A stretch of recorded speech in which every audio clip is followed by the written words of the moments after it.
Hello friends, welcome to savage point. இன்னைக்கு நம்ம fantasy battle பார்க்க போகிற வீடியோ என்ன அப்படின்னு பார்த்தீங்கன்னா ஜெனோகாட் வெர்சஸ் வாங்லிங். நம்ம சேனலோட நிறைய நண்பர்கள் வாங்லிங்கை ஏதாச்சும் ஒரு பவர்ஃபுல்லான கேரக்டரோட கம்பேர் பண்ணுங்க ப்ரோன்னு சொல்லி தொடர்ந்து கமெண்ட் பண்ணிட்டு வந்தாங்க. ஆக்சுவலி நிறைய பேர் கோகு, வெஜிடா, பீருஸ் மாதிரி கேரக்டர்ஸோட தான் வெர்சஸ் கேட்டிருந்தாங்க. பட் வாங்லிங் ரொம்ப ஓபியா இருக்கிறதால ஆல்மோஸ்ட் அவருக்கு ஈக்குவலா இருக்கிற ஒரு காடோட கம்பேர் பண்ணா இது கொஞ்சம் ஃபேர் பேட்டிலா இருக்கும்னு தோணுச்சு. அந்த வகையில கிராண்ட் ஜெனோ இவருக்கு ஓரளவுக்கு டஃப் கொடுப்பாருன்றதால இந்த வெர்சஸ் உங்க எல்லாருக்கும் பிடிக்கும்னு நம்புறேன். சரி, இப்போ இவங்க ரெண்டு பேரை பத்தியும் அவங்களோட பவர்ஸ் அண்ட் எபிலிட்டிஸ் எல்லாம் பார்த்துட்டு யார் வின் பண்ண வாய்ப்பு இருக்குன்னு பார்க்கலாம். ஆனா வழக்கம் போல உண்மையான வின்னர் யாருன்னு நீங்க தான் சொல்ல போறீங்க. அதனால கடைசி வரைக்கும் ஸ்கிப் பண்ணாம பாருங்க. வாங்க வீடியோக்குள்ள போகலாம்.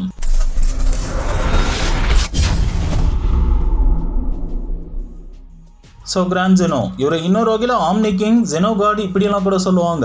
டிராகன் பால் யூனிவர்ஸை பொறுத்தவரை மற்ற gods, angels, mortal beings and ஒட்டுமொத்த மல்டிவர்ஸோட supreme god and supreme ruler அப்படின்னா இவரை சொல்லலாம். டிராகன் பால் சூப்பர் சீரிஸ்க்கு அப்புறம் இந்த பிரான்ச்சைஸை பேஸ் பண்ணி பெருசாக ஸ்டோரிஸ் எதுவும் கொடுக்காத காரணத்தினால ஃபியூ மந்த்ஸ்க்கு முன்னாடி வரைக்கும் டிராகன் பால் டாபிக்ஸ் எடுத்தாலே நிறைய பேர் நெகட்டிவா கமெண்ட் பண்ணிட்டு வந்தாங்க. அந்த அளவுக்கு இது மேலே ஹேட்ரட் பரவி இருந்தது. பட் டைமா ப்ராஜெக்ட் அனௌன்ஸ் பண்ணதுக்கு அப்புறம் இந்த பிரான்ச்சைஸ் மேல திரும்ப மிகப்பெரிய ஹைப்பை கிரியேட் பண்ணியிருக்கு. என்னதான் ரீசெண்ட் இயர்ஸா இது மேல ஹேட்ரட் இருந்தாலும் ஒரு காலத்துல எதாலுமே இதை அடிச்சுக்க முடியாதுன்னு தான் சொல்லணும். ஏன்னா ஸ்டோரி, ஃபன் எலிமெண்ட்ஸ், அட்வென்ச்சர், முக்கியமா காட்லி கேரக்டர்ஸ்குள்ள ஏற்படுற பேட்டில்ஸ்னு எல்லாமே வேற லெவல்ல இருக்கும். அதனால டிராகன் பாலை பார்த்தவங்களும் சரி பார்க்காதவங்களும் சரி இந்த பிரான்ச்சைஸ் மேலேயும் இதுல இருக்கிற கேரக்டர்ஸ் மேலேயும் விருப்ப காமிக்காதீங்க.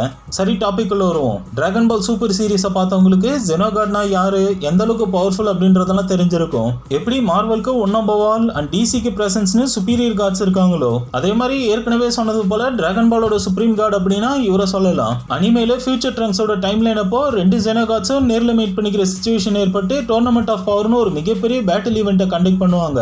பேசிக்கலி ஒரு ஒட்டுமொத்த மல்டிவர்ஸ்க்கும் கடவுள் அப்படின்றதால ஒரு சொடக்கு போட்டா போதும், ஒரே செகண்ட்ல மொத்த யூனிவர்ஸும் டெஸ்ட்ராய் ஆகிடும். அந்த அளவுக்கு கிரியேஷன் அண்ட் டெஸ்ட்ரக்ஷன் பவர்ஸை கொண்டு இருப்பாரு.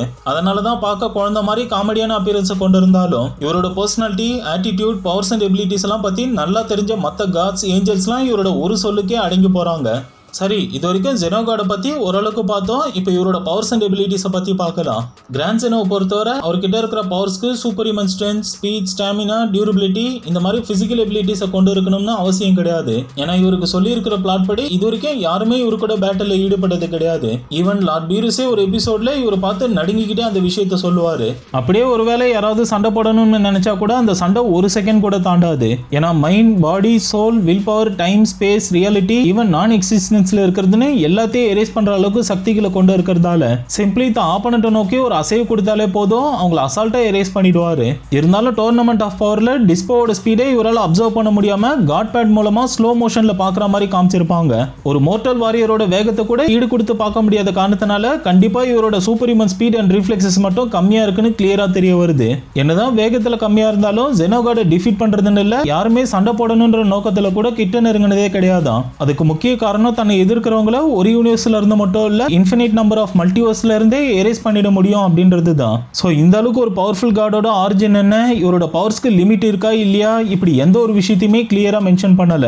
பட் இவரால் எங்க வேணா சர்வைவ் ஆக முடியும். ஈவன் ஸ்பேஸ் டைம் இல்லாத எந்த மாதிரி அன்னோன் ரெல்மா இருந்தாலும் சர்வைவ் ஆக முடியும்ன்ற பிளாட்டும் அளவில்லாத ஆக்கும் மற்றும் அழிவு சக்திகளை கொடுத்திருக்காங்க. இருந்தாலும் எக்ஸாக்டா அனிமேல இவரோட ஸ்பெஷல் பவர்ஸை காமிச்சது அப்படின்னா flight, immortality, magic materialization, mimicry இதெல்லாம் தான். இதுல ஒன் நம்பர் ஆல், பிரசன்ஸ், ஏலியனெக்ஸ், வாங்லிங் மாதிரி ஆப்போனன்ட்ஸோட மோதுறதுக்கு ஜஸ்ட் இவரோட எரேஷர் பவர் மட்டுமே போதுமானது. சரி, இது வரைக்கும் ஜெனோகாட பத்தியும் அவரோட பவர்ஸ் அண்ட் எபிலிட்டிஸை பத்திலாம் ஓரளவுக்கு பார்த்தோம். இப்போ இவரோட ஆப்போனண்ட்டை பத்தி பார்க்கலாம்.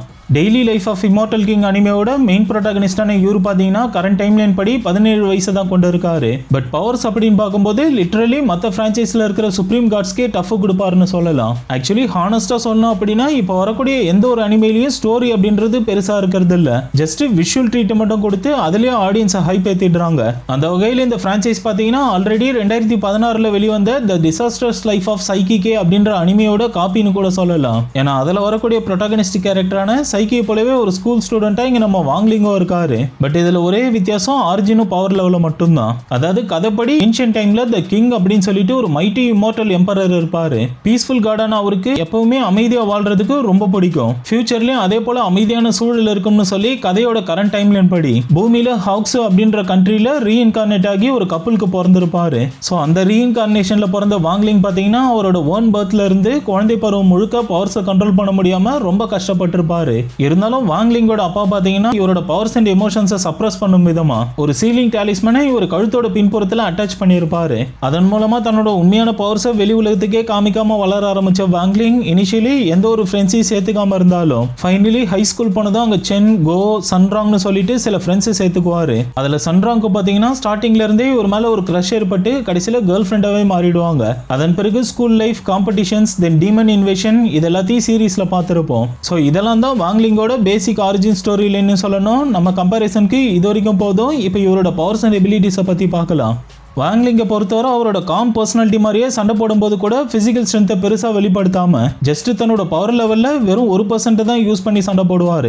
சீரீஸ்லேயே இவர் கோவப்பட்டது ஒரே ஒரு இடத்துல தான் சொல்லணும். அதாவது சன்ராங்க ஜியாங் அப்படின்ற ஒரு அசாசின் கொல்றதை பார்த்ததும் பயங்கர கோவமாகி ஃபுல் ரேஜில் கத்திக்கிட்டே அட்டாக் பண்ணுறதை பார்த்துருப்போம். இதில் எக்ஸாம்பிளுக்கு இவரோட பிசிக்கல் ஸ்ட்ரென்த்தை பற்றி சொல்லணும் அப்படின்னா ஒரு காட்லி கேரக்டரை ஜஸ்ட் ஒரு பஞ்சு வச்சாருன்னா போதும் அவங்கள மில்கி வே கேலக்சில இருந்தே பறக்க விட்டுருவாருன்னு சொல்லலாம். அண்ட் இவரோட ஸ்பீட் அப்படின்னு பார்க்கும்போது லெவிடேட் ஆகி லைட்டை விட பல மடங்கு ஃபாஸ்டா மூவ் பண்ணாலும் டெலிபோர்டேஷன் பவர் இருக்கிறதால planet to planet, Galaxy to Galaxy, even ஒரு யூனிவர்ஸ்ல இருந்து இன்னொரு யூனிவர்ஸ்க்கு கூட இன்ஸ்டன்டா டெலிபோர்ட் ஆவாரு. சிம்பிளி இவர் ஒரு ஆம்னி பிரசன்ட் கேரக்டர் அப்படின்றதால ஃபேஸ் டு ஃபேஸ் பேட்டில்னு வந்தா நிச்சயம் ஆப்போனண்டால இவரோட வேகத்துக்கு ஈடு கொடுக்கவே முடியாது. தென் ஸ்டாமினா அண்ட் டியூரபிலிட்டி ரெண்டுமே இம்மெஷரபிள் அப்படின்றதால பிசிக்கல் பேட்டில்னு வரும்போது டயர்டே ஆகாம நின்று சண்டை போட்டுக்கிட்டே இருப்பாருன்னு சொல்லலாம். சேம் இன்வல்னரபிலிட்டி இன்ஃபினிட்டின்றதால எப்பேற்பட்ட எனர்ஜி அட்டாக்ஸையும் வித்ஸ்டாண்ட் பண்ணிடுவாரு. துளி கூட காயம் ஏற்படாது. ஸோ இதெல்லாம் இவரோட பிசிக்கல் கேப்பபிலிட்டிஸ். இப்போ இவரோட சூப்பர் பவர்ஸ் அப்படின்னு பார்க்கும்போது 1-2 இல்லை எக்கச்சக்கமா இருக்கிறதால இப்போதைக்கு முக்கியமானதை மட்டும் பார்க்கலாம். அதுல ஃபர்ஸ்ட் ஒன் நெகட்டிவ் எனர்ஜி. இவரால் மற்றவங்களோட ஸ்பிரிச்சுவல் எனர்ஜிஸ் அப்சர்வ் பண்ணி தன்னோட பவர்ஸை இன்க்ரீஸ் பண்ணிக்க முடியும். அண்ட் இவர் ஏற்படுத்துற ஒரு எனர்ஜி பிளாஸ்டே பார்த்தீங்கன்னா மல்டிவர்ஸே டெஸ்ட்ராய் பண்ணிடுமா. அடுத்து ரியாலிட்டி வார்பிங். இவர்கிட்ட அதிக டெஸ்ட்ரக்டிவ் பவர்ஸ் மட்டும் இல்ல, அதை தாண்டி ரியாலிட்டியே தனக்கு ஏற்ற மாதிரி சேஞ்ச் பண்ணிப்பாரு. அதாவது என்டையர் பிளானட்ஸ், ஈவன் யூனிவர்ஸே கூட இன்ஸ்டன்டா உருவாக்குற சக்தியும் இருக்கு.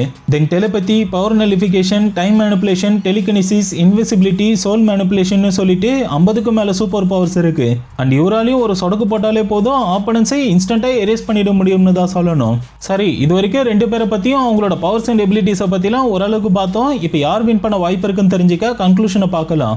கிராண்ட் ஜெனோ, வாங்லிங் 2 பேருமே பவர்ஃபுல் டிவைன் பீயிங்ஸ் அப்படின்றத தாண்டி மல்டிவர்சல், ஈவன் ஆம்னிவர்சல் லெவல் பவர்ஸை கொண்ட காட்ஸ் அப்படின்றத சொல்லியே ஆகணும். ஏன்னா 2 பேர்கிட்டயுமே இன்ஸ்டன்டா மல்டிவர்ஸை டெஸ்ட்ராய் பண்ணக்கூடிய அளவுக்கு சக்திகள் இருக்கு. இந்த அளவுக்கு பவர்ஸை கொண்டு இருக்கிறதால கண்டிப்பா இந்த battle hand to hand combat மாதிரி பிசிக்கலா இருக்க போறது இல்ல. ஸ்டில் 2 பேரோட பிளாட்டை வச்சு பார்க்கும்போது ஜெனோகாடை விட வாங்லிங்க்கு நிறைய ஸ்டோரி லைன் அண்ட் ஸ்கிரீன் பிரசன்ஸை கொடுத்திருக்காங்க. கூடவே பவர்ஸும் எந்த அளவுக்கு இருக்குன்னு காமிச்சிருப்பாங்க. ஆனா ஜெனோகாடை பொறுத்தவரை அவர் எந்த டைமென்ஷன்ல இருந்து ஆரிஜினேட் ஆகியிருக்காரு, காடா இருந்தாலும் எந்த மாதிரி எனர்ஜி யூஸ் பண்ணி கிரியேஷன் அண்ட் டெஸ்ட்ரக்ஷன் ஏற்படுத்துறாருன்னு இப்படி எதுவுமே கிளியரா சொல்லாம ஜஸ்ட் தன்னோட பவர்ஸை யூஸ் பண்ணி பிளானட்ஸை டெஸ்ட்ராய் பண்றது அண்ட் என்டையர் யூனிவர்ஸை கிரியேட் பண்றது மட்டும் காமிச்சிருப்பாங்க. அண்ட் சேம் வாங்லிங் என்னதான் ரீஇன்கார்னேட் எடுத்திருந்தாலும் அவராலேயும் இன்ஸ்டன்டா ஒரு யூனிவர்ஸை ரீக்ரியேட் பண்ண முடியுன்றதால பவர் வைஸ் பார்க்கும்போது 2 பேருமே ஆல்மோஸ்ட் ஈக்குவலா தான் இருக்காங்க. பட் ஸ்டில் பிளாட் படி வாங்லிங் கிட்ட பிசிக்கல் கேப்பபிலிட்டிஸ் எஸ்பெஷலி ஸ்பீட் அதிகமா இருக்கிறதால ஜெனோகாட் ரியாக்ட் பண்றதுக்குள்ளே டிஃபீட் பண்ணிட சான்ஸ் இருக்கு. அதனால பிளாட் படி நியூட்ரலா பார்க்கும்போது இன்னைக்கு நம்ம ஃபேண்டசி பேட்டிலோட வின்னர் வாங்லிங்க சொல்லலாம். பட் ஸ்டில் இது என்னோட ஒரு ஒப்பீனியன் தான். இதில் நான் சொன்ன டேட்டாஸ் அண்ட் இன்ஃபர்மேஷன்ஸை வச்சு உண்மையான வின்னர் யாருன்னு நீங்க சொல்லுங்க. ஓகே ஃப்ரெண்ட்ஸ், நம்ம வீடியோட எண்டுக்கு வந்துட்டோம். இந்த வீடியோ பிடிச்சிருந்தா லைக், ஷேர், கமெண்ட் பண்ணுங்க. இதே போல வேற ஏதாச்சும் டாபிக் உங்களுக்கு தோணுச்சுன்னா மறக்காம கீழே அதையும் கமெண்ட் பண்ணுங்க, நான் மேக் பண்றேன். ஸோ தொடர்ந்து நம்ம சேனலுக்கு சப்போர்ட் பண்ணுங்க, சப்ஸ்கிரைப் பண்ணி கூட பெல் ஐக்கானை கிளிக் பண்ணி வச்சுங்க. நாளைக்கு இன்னொரு வீடியோல சந்திக்கிறேன்.